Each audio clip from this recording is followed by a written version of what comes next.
Nag-rank ako dito gamit si Cho. Early palang bakbakan agad kami ni Yin. Napa-flecker na lang si Yin dahil di siya obra sa akin, hahaha. Pati na din si Balir gigil na gigil sa akin, di ko akalain tatlo pala sila dito, nag-abang yung core nila yawa.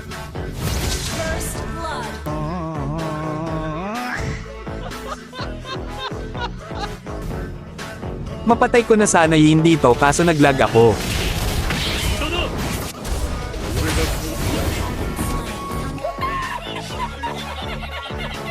At dito gaganti na ang inyong bida, ganti ng inaapi sa sobrang lakas, pinasok na niya ito sa tower.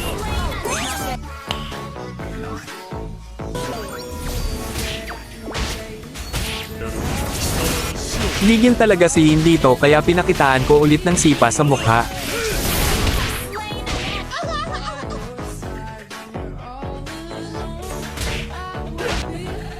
Nakita ko si Nana low HP kaya tinulungan ko na siya umuwi. Nakipagsabayan na naman itong si Yin kaso di talaga niya kaya ang inyong bida kasi sobrang lakas nito, na freestylen pa siya sa mukha, hahaha.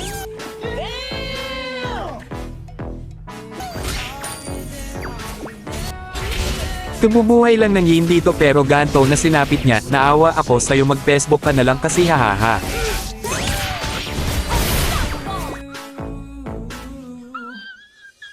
At dito walang takot din, pinasok pa talaga ako sa bahay niya tapos pinagbubugbog, buti na lang malakas ang inyong bida. Sabi ko mag-Facebook ka na lang, hindi ka nakinig, ayan tuloy sinapit mo.